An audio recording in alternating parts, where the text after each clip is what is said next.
Okay, back for part 4. We have our glued up sheaths. We laid out our stitch line, used our overstitch tool to mark out where we're going to drill our holes. I just use a regular twist drill in this buckskin. It works fine. I typically use a 1/16 or a 9/64 inch bit. I'm using a 9/64 inch bit this time. It makes the hand stitching a lot easier. 1/16 inch bit makes the stitches a little tighter, I guess, but sometimes it's just a bear to get it stitched up. But all right, let's go ahead and drill our holes here. Sorry if this light gets in your way, but I need really specific lighting to see the holes for the overstitch. It's going to be loud. It's going to be me drilling a bunch of holes.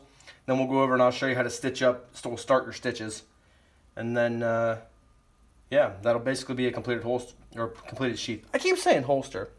I think my brain's all boogered up today.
I'll do the rest of those off camera, but you guys can see that it's just nice even line of drilled holes.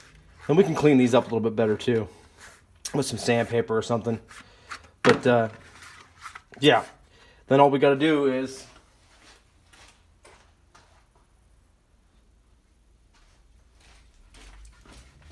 take your leather needle and bloop, and we'll stitch all them holes up.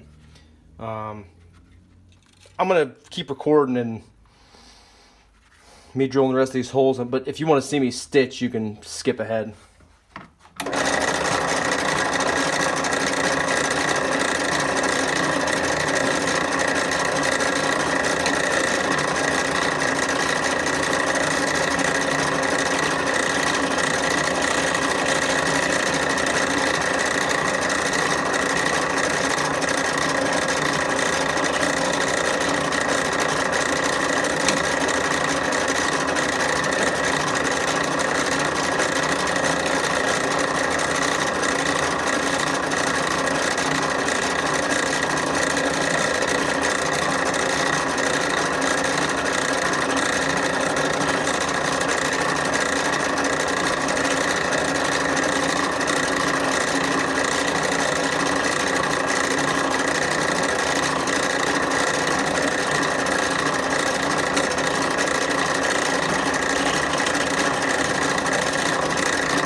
Okay, there's all my stitches.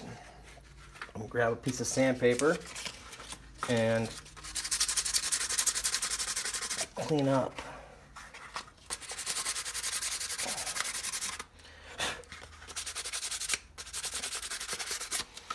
when this buckskin is hard like this, I mean, when you get it brain tanned really nice, buckskin is like soft and supple. It's the best material. But when you don't get it tanned so good and it's in between, like this stuff is kind of in between buckskin and rawhide, it's almost as hard as wood.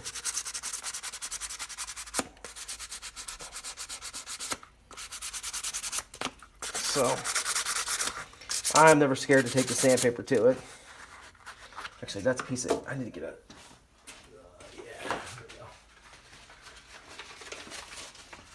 There's a little piece of a little higher grit.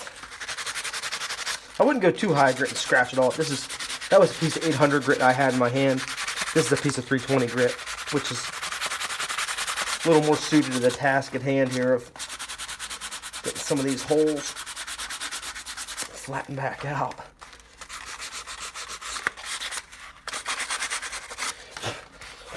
Okay, then all we do, this thread is artificial sinew. It's just like a synthetic version. Like, I've used real sinew, but I don't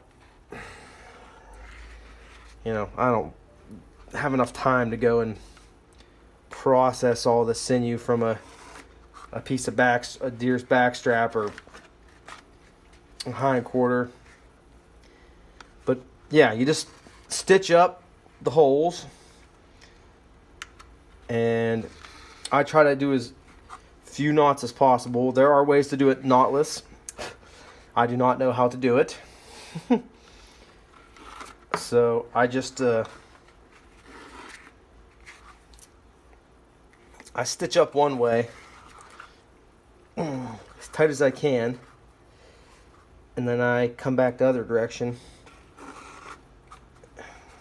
See how that's happening? I got a big loop in my artificial sinew, and it wraps itself around the sheath. That happens a lot. It really ticks you off whenever you get a big boogered up knot in there. You're trying to get in your groove of stitching, and you end up with a big hellacious knot. That is not a good way to do your stitching. See right there, I don't know how that even happened. I don't even know what I did there. The longer the piece of thread you work with, the bigger pain in the tail it is. But you want to have one continuous piece of, well, I like to have one continuous piece of thread throughout the whole piece I'm working on. So if it's a gun holster and there's a lot of complicated stitching, the piece of thread you're working with can be 5 or 6 feet, 10 feet long, you know.